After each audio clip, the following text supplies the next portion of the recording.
بسم الله الرحمن الرحيم. الله الغني وأنتم الفقراء،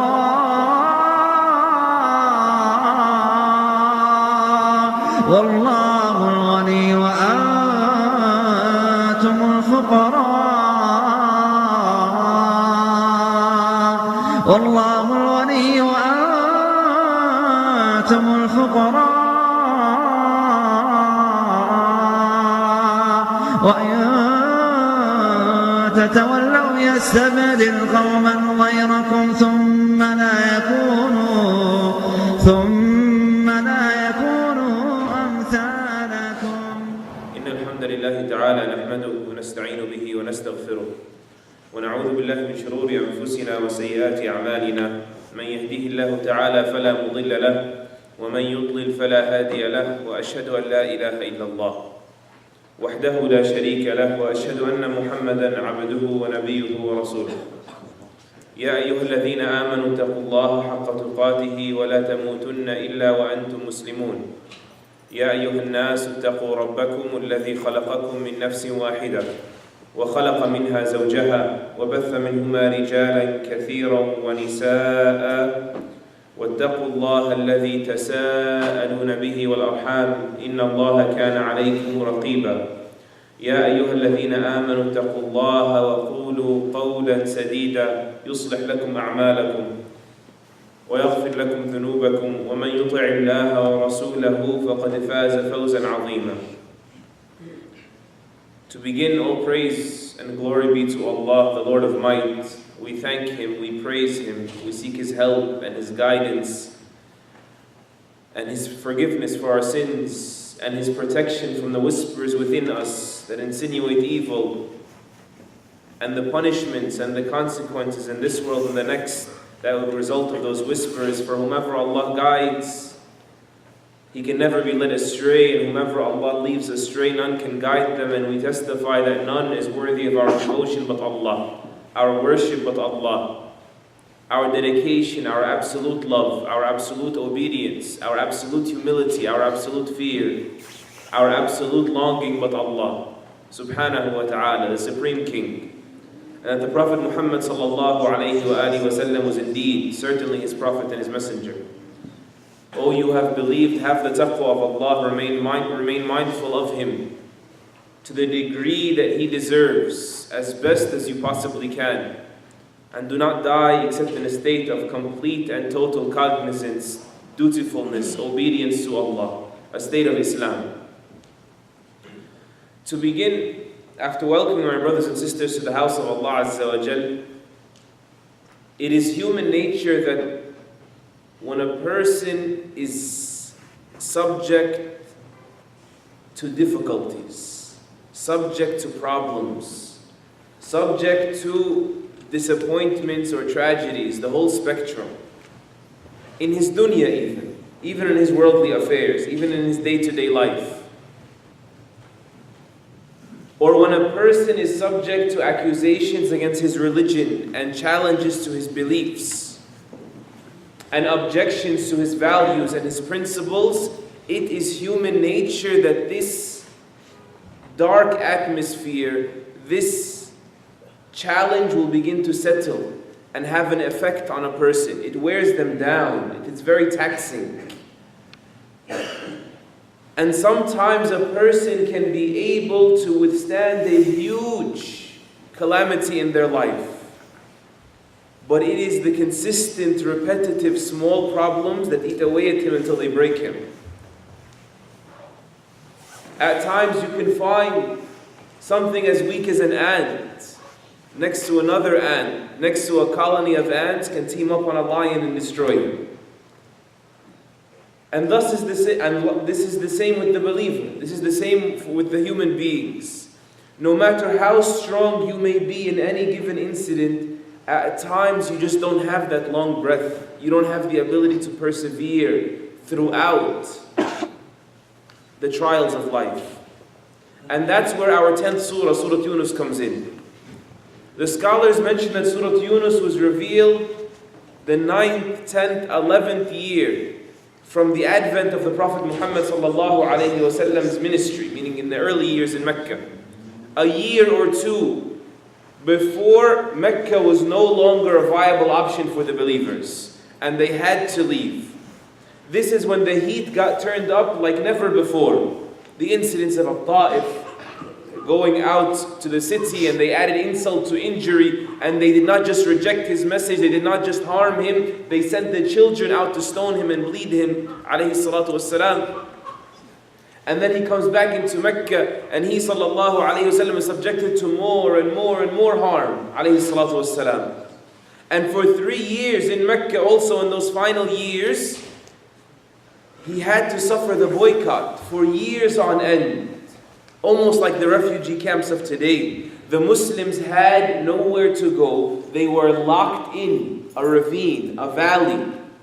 Those and whomever was from their family that their ancestral pride caused them to be with the Muslims, stand in solidarity, but it was the Muslims there majorly in the ravine of Abu Talib, in the Shi'ab of Abu Talib, where there would be no food, and they would see one another dying, deteriorating in front of them. This is not a moment of bravery. These are 3 years of deterioration. This is the incident that caused the Prophet ﷺ to lose the dearest person in his life, Khadija. That she never recovered from it. As soon as the boycott was over, as soon as they're able to breathe, she falls sick and she dies. And then his uncle Abu Talib was also in the ravine with him. And so in that kind of atmosphere, naturally people have various reactions because they have various degrees of endurance. There are of the people that lose hope altogether. And there is nothing more dangerous than a person without hope, a person that's desperate, a person that feels like following the rules is not going to work. And that existed then and it exists today. Then there are the people that are saying, what's the big deal? I mean, what do these pagans want from us? These pagans of Mecca, what do they want? They want a compromise. And so they said, what's the big deal? A few modifications here, put that verse away there. And then there are the people that may have lost their faith altogether, not lost hope in victory, they lost hope in the faith itself. They left the religion altogether. But the vast majority, by the blessing and bounty of Allah, was the 4th category. The category that understood Surah Yunus and its likes correctly. And those were the people that not just stayed firm in and of themselves in their deen, but they stood up and they delivered the message. They stood up and said, yes, this is it. Turn it up. Do it harder. Do it more. Persecution or not, we're not going to stay silent. We're not going to back down from our deen, nor even advocating our deen. We're still going to say it loud and clear.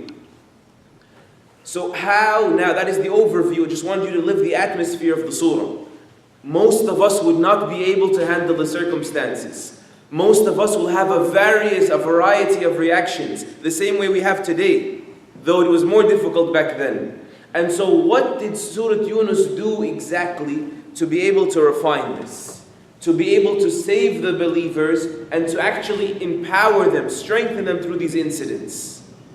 If you pay attention to the surah, if you are careful, you will see of the most obvious things it did is that it infused them with being a people that understood that this was a phase and that this was not the end. And it showed them the true light at the end of the tunnel. You see, when a person loses hope or a person is confused and he loses sleep even, he loses food, the Sahaba radwanullahi alayhim could have been subject to even delirium perhaps. They say we used to look in each other's faces and our lips were green because of the leaves we had to eat. Bilal radiallahu anh says, I walked away from the crowd, from the people where we were camped to urinate, to relieve myself, and I heard something crunch under my feet. I looked down, it was a skin, a hide of an animal. So we became so happy with that. We took it and burned it up a little bit to clean it, and we would gnaw away at it. They had to settle for these things. And so the Surah Yunus came and it told them, listen, Do not hold on to, when you're delirious, when you're hopeless, when you're not emotionally stable, you'll see a dream and you'll put all your hope in a dream. Or someone will say anything, I saw a dream that Bashar al-Assad died, like we hear nowadays. And everyone puts their hopes on exactly what happened in the dream. Surah Yunus says, don't do it. Don't do that to yourself. It infused them with the truest light at the end of the tunnel. Meeting Allah subhanahu wa ta'ala. Because anything else is not guaranteed. Anything else could be wishful thinking, the whispers of shaitan, a misread of the truth. But the ayat of Allah in the Quran are not a misread of the truth. It told them that you're going to meet Allah and that there is a meeting with Allah that you have to look forward to, you have to prepare for, you are going to walk up to Him, subhanahu wa ta'ala. You're going to have this conversation also. It's like, when you have an interview, you keep highlighting the date and you mark it on your calendar and you do a whole bunch of things to prepare for it. What am I going to wear? Rehearse, what am I going to say? So what do people usually ask in interviews? And then you prepare these answers. Why? Because you're sure you have this interview. You're sure that this has to take place. And you're sure that after a few moments, you're going to be dismissed. We'll call you, but this call is very consequential. The next 20, 30, 40, 50 years of my life could be dependent on what is said in this phone call I'm about to get, the result of the interview. And so Surah Yunus says you have a much more consequential, much more crucial interview, a much more crucial meeting that you need to be certain of, the meeting with Allah subhanahu wa ta'ala. That light at the end of the tunnel does many things. When you don't know how much longer you have, sometimes it makes it a bit harder to withstand the blast, to withstand the pressure. Even yourself, you can try this. When you already know where you're going, you know exactly where you're going to end up, but you're not sure how long it's going to take to get there, it's harder. When you turn on your GPS, it's easier to stay awake. 40 miles, 30, 20, 10. And so that you don't set the compass of your heart in any wrong direction, Surah Yunus does that. It says, listen, you're going to meet Allah subhanahu wa ta'ala. That's what should give you hope. That's where you should place all your marbles, as they say. And to not work hard on anything, on any interview, on any meeting, the way you work for this. Keep that right in the center between your eyes. Or else you've lost insight. Or else you miss the whole point of the Quran. That's what Surah Yunus is saying. Because the concept of liqa'illah is repeated 1, 2, 3, 4 times in Surah Yunus. And referred to from other angles in different ways. But it pinpoints meeting Allah. That's what's guaranteed. What happens before that is not guaranteed. What happens after that right now is not guaranteed. In your eyes at least. And so where is your insight? It infuses them with that insight. Ibn Ata'illah al-Sakandari rahimahullah used to say, wajtihad, is measure yourself. Like, how do you treat this interview? How sure are you about it? How much do you prepare for it? He says, اجتهادك فيما ضمن لك مع تقصيرك فيما طلب منك دليل على انطماس البصيرة. He says, check yourself. You working so hard on something that's already guaranteed for you, your rizq, your lifespan, while being negligent, heedless of the things that are demanded of you, not guaranteed for you, demanded of you. Your terms with Allah, this is the clearest sign that your insight has been blotted out, that you have no insight. And so Allah Azza wa Jal says in Surah Yunus, إِنَّ الَّذِينَ لَا يَرْجُونَ لِقَاءَنَا وَرَضُوا بِالْحَيَاةِ الدُّنْيَا وَاطْمَأَنُّوا بِهَا وَالَّذِينَ هُمْ عَنْ آيَاتِنَا غَافِلِينَ. Indeed, those that are not looking forward to meeting us and satisfied with the life of this world and secure with it, secure because of it, and those that are heedless of our signs, of our ayat, of our proofs, أُولَٰئِكَ مَأْوَاهُمُ النَّارُ بِمَا كَانُوا يَكْسِبُونَ. Indeed, these people, their residence will be the fire, because of all that they used to earn. And so, first of all, there's a meeting with Allah. But just pay attention to the ayat, because these ayat pretty much summarize the surah, and if we don't discuss anything else, fine. إِنَّ الَّذِينَ لَا يَرْجُونَ لِقَاءَنَا. Those that do not look forward, are expecting, are hopeful to meeting us, are not hopeful of meeting us. You see, the issue of the hereafter, the issue of meeting Allah subhanahu wa ta'ala, at times a person may not fully grasp, why are we talking about hope? Like, I'm going through all these disasters, then you tell me I have to go answer for this. It seems like it's a dark story either way.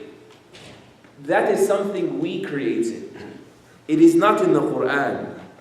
The Quran does give emphasis that there must be fear and never assuming too well of yourself and placing your hope with Allah. But it does put the greatest emphasis on loving Allah Azza wa Jal and longing to meet Him, looking forward to it, expecting it. And that is the greatest thing you can do to meet Allah, is to look forward to it.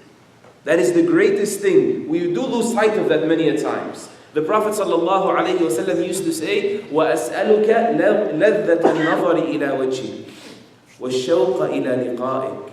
Oh Allah, I ask you to place inside me, to grant me the delight of looking at your face.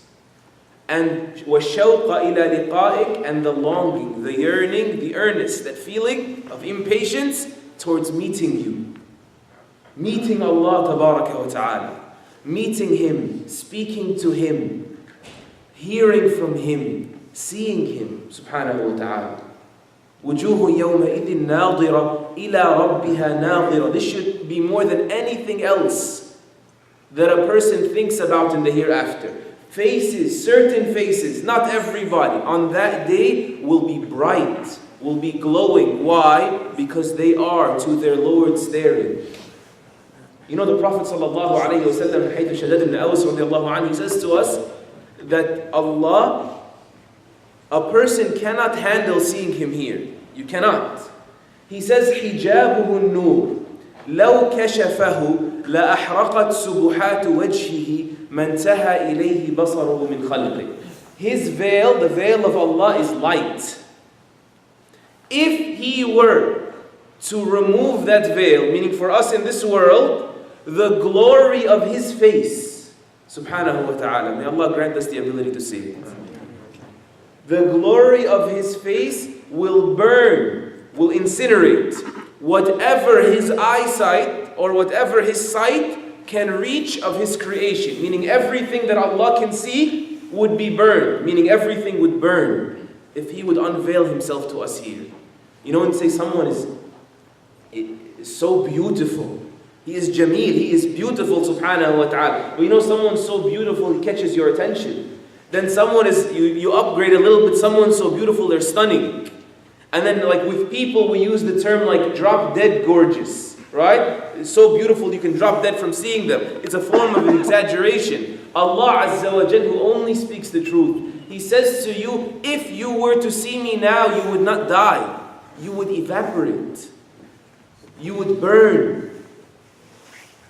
And then He comes to the people of paradise. And He says to them, أَلَا أَزِيدُكُمْ أَلَا أُزِيدُكُمْ. Shall I not increase you? Do you want more? Do you want more? And they're seeing the abundance, the bliss, the ecstasy of Jannah. They say, إِلَهَنَا أَعْطَيْتَنَا وَأَعْطَيْتَنَا. Say, oh our God, you've given us and you've given us. You've given us what you've never given anybody. Every person in Jannah will feel that way. He says, I will give you something greater, something better. They say, oh Allah, what can possibly be better? He says, أُحِلُّ عَلَيْكُمْ رِضْوَانِي فَلَا أَسْخَطُ عَلَيْكُمْ بَعْدَهُ أَبَدًا. I will make permanent for you my pleasure. I'll never become angry with you again. ثُمَّ يُكْشَفُ الْحِجَابِ. And then that veil of light, the veil is light, it's removed. And they are lost in gazing at their God. The people of Jannah, may Allah make us of them, are lost in seeing Him. They forget the bliss of Jannah that is not imaginable in dunya. In the akhirah, they will forget it when they see Allah Azza wa Jal's face. And so a person is supposed to look forward to this. The believer, this should be locked in front of him. The greatest feeling you can have in this world is when you finally get to know Allah. And if you get to know Him, you will long to meet Him. That's the greatest feeling in this world. And the greatest feeling in the next world is liqa'illah, meeting Him. So are you certain you will meet Him? This is the question of Surah Yunus. Regardless of what happens, but you know you're going to meet me. وَاتَّقُوا اللَّهَ وَاعْلَمُوا أَنَّكُمْ مُلَاقُوهُ وَبَشِّرِ الْمُؤْمِنِينَ. Fear Allah, be mindful of Allah, He says, and know that you will meet Him. Be sure, you're going to meet Him. And give good tidings to the believers. Like tell the believers, relax, it's alright, just wait till you know when someone sends you a message, but don't worry, I'm almost there. Give glad, just wait till you come. Just come over and everything will be alright. Allah Azza wa Jalla is saying that. وَبَشِّرِ الْمُؤْمِنِينَ. Know you will meet Him and give good tidings to the believers. How can a person live with this, by the way?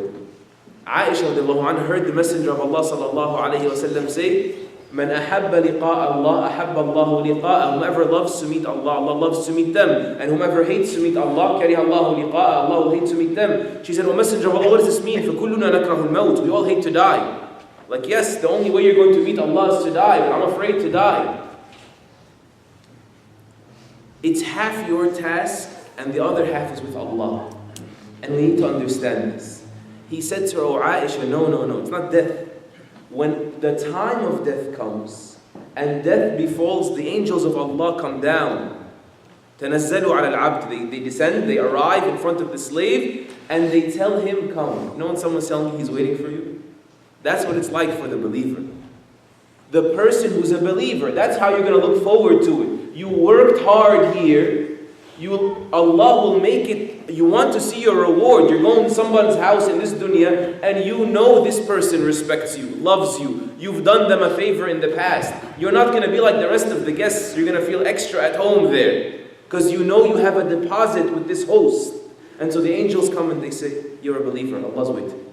Subhanahu wa ta'ala. So part of it is you being a believer. To be able to long to meet Allah, you have to have a reason to long. And then when you are like that, Allah, this is very interesting. Surah Yunus, think of the context. You will have your life filled with problems. You will constantly be reminded that this dunya was made to disappoint you.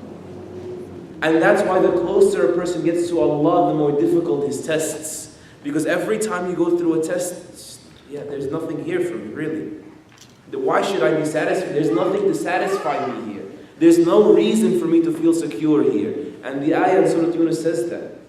إِنَّ الَّذِينَ لَا يَرْجُونَ لِقَاءَنَا. Those that don't look forward to meeting us, why? وَرَضُوا بِالْحَيَاةِ. They're satisfied with this world. وَاطْمَأَنُّوا بِهَا. And they delusional, they feel secure with it. What's there to feel secure about? Every single thing, every offer this world can make you, there's no security in it. Like money. Can money buy everything? No, it's deficient. You have a connection, you know somebody. Can't that connection expire? Can't someone have a bigger connection and take your rights? Can't a rumor be spread about you and this person hates you? Every single offering of this world is deficient. Why? It's illogical even to feel security from it. Allah says it's low. He says it's dunya. But a person, when they get distracted, usually it's because they had these offers made to them.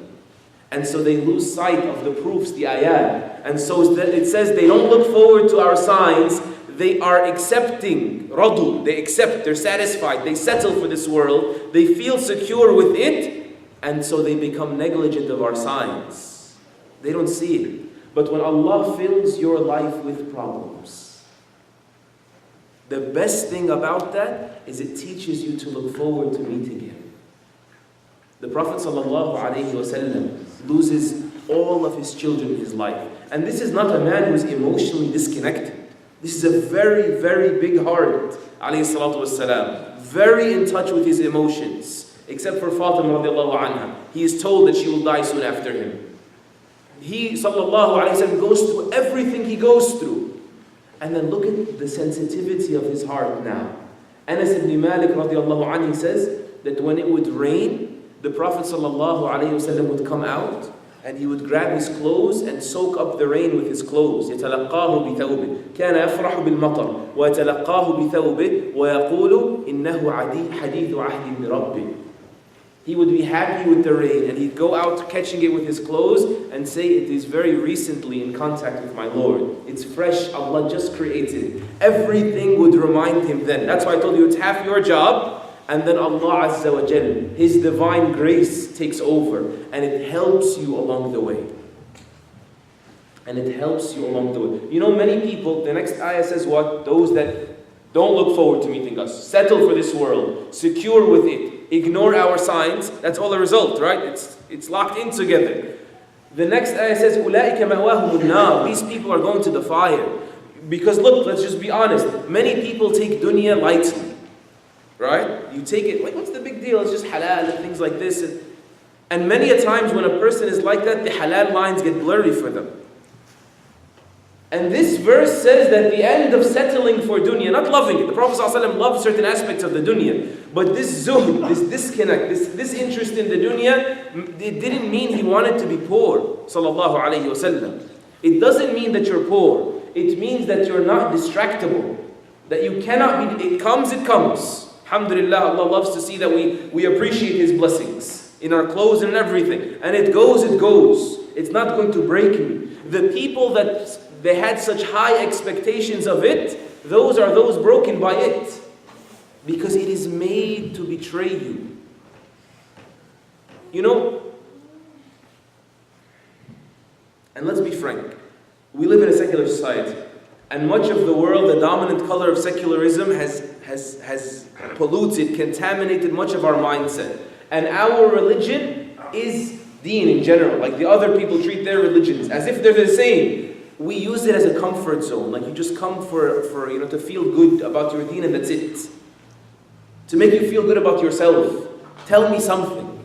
You know, the person that gives in charity likes to hear the ayat about charity. And the person that prays Qiyamul Layl but nothing else, he likes to hear, about Qiyamul Layl. We compartmentalize the deen. And that is very destructive for us. One of the scholars of Islam, he was approached by a man that has nothing to do with deen, obviously. But Allah wished well for him perhaps, and He gave him a sign. He came to the Sheikh and Sheikh, I have a dream. And most of the time, a person that is not in the masjid or not attached to the book of Allah, they will come to the masjid to feel comfort again. He'll come because he just got a marital problem, or he'll come because he saw a certain dream. Otherwise, that's it. He came, this is age old, by the way. But maybe it's accentuated, it's a bit highlighted in our age now, with secularism being the greatest or the most prominent, dominant world religion. He came to the Sheikh and said, Sheikh, I saw in a dream that I was running from a lion and I jumped into a well. And I grabbed onto a rope. And then when I looked down, I saw there was a huge snake in the water down there. And I look up, the lion's on top of the well, hoping some way for me to come out or him to come in. He said, I'm sitting there in the middle of this is a dream, obviously. He said, I saw two mice come and start eating the rope, a black mouse and a white mouse. Sounds like a riddle almost. He says, and in the middle of all this, I don't know what to do. I can't go up, I can't go down, I can't stand still. He says, I saw a huge beehive honeycomb on the side of the wall of the well. It just stunned me. And I couldn't help, I just took my hand out and I tasted it. Then I woke up. So he said, Sheikh, what does this mean? He said to him, this lion is death. Death is chasing you. And this snake is your grave. You're going to run from death to your grave. There's nowhere to go. It's going to swallow you. He said, and this rope is your lifeline. It represents your lifespan.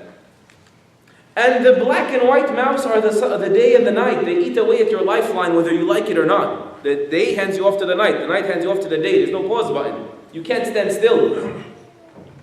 So the man became serious. He said, what about the honeycomb? He said, the honeycomb is the sweetness of this dunya that causes you to forget everything else. Imagine a person in this situation that comforts himself like that. Like that's his security mechanism, deen. Nothing else. How insane is such a person? You're smiling, you're sitting in front of him like this guy is out of his mind. We do that all the time. And so we're so afraid of death. The early Muslims did not, and they were not as afraid of death. The Prophet ﷺ hears Aisha making dua. He says, Allahumma bal al-rafiq al-a'la. He says, no, rather the highest company. They said, so we knew he was being given the choice, ﷺ, to stay or to go. It's only the prophets are requested, or permission is requested from them by the angel of death, as the other hadith mentioned. Mu'adh ibn Jabal, when he was in Asham, greater Syria, and the plague hits, he saw a small sign of discoloration in his finger, possibly caught the plague. And he embraced it. He said, إِنَّهَا صَغِيرًا وَاللَّهُ يُبَارِكُ فِي الصَّغِيرِ. This is small, but Allah can bless it and make it big. Like maybe this is my exit ticket. And he began asking, he would fall in and out of consciousness, until finally the morning came, the last day of his life, and he said, oh Allah, you know I used to fear you. وَأَنَا الْيَوْمَ أَرْجُوكَ. And today I place all my hopes with you. I am begging you, Allah. And he got choked up with his soul, radiallahu ta'ala anhu. And he used to say, أُخْنُقْ خَنْقَكَ. Go ahead and choke. Oh Allah, you want me to die? I die. فَوَعِزَّتِكَ إِنَّكَ لَتَعْلَمُ أَنِّي كُنْتُ أُحِبُّكَ. Because you know that I used to love you.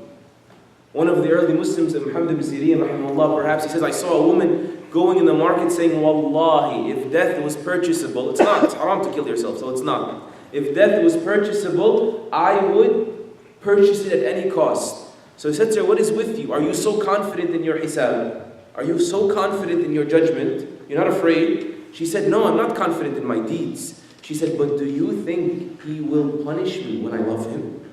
You think he's just going to throw me in the fire like that? I wouldn't have loved him if he didn't love me, subhanahu wa ta'ala. And so may Allah make us of those that expect and look forward and hoping in the meeting with him, and not allow anything to distract us from that. Allahumma ameen. قولوا قولي هذا أستغفر الله العظيم لي ولكم.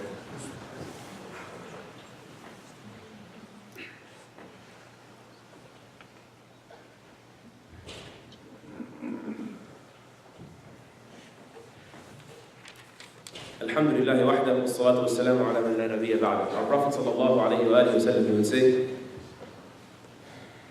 Oh Allah, and grant us. Ibn Umar radiallahu anhu says he would never leave a gathering without saying this. It's a lengthy dua, a part of it though.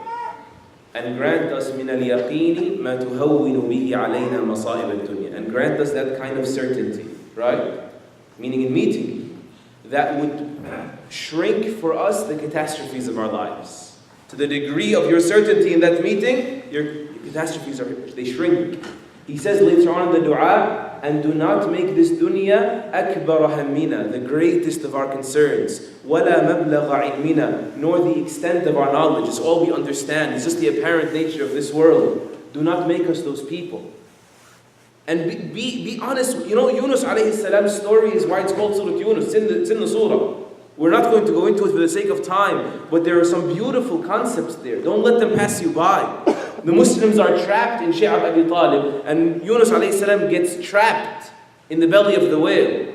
And Yunus alayhi salam had every reason to despair. Allah says, فَنَادَ فِي الظُّلُمَاتِ. He called out in the darknesses, like the darkness of the night, the ocean, the belly of the whale, the emotional darkness of the sadness, the fear, the depression. And in the middle of that, he calls out and says, what? إِنِّي كُنْتُ مِنَ glorified you are. He never got blurry. Glorified, I made the mistake.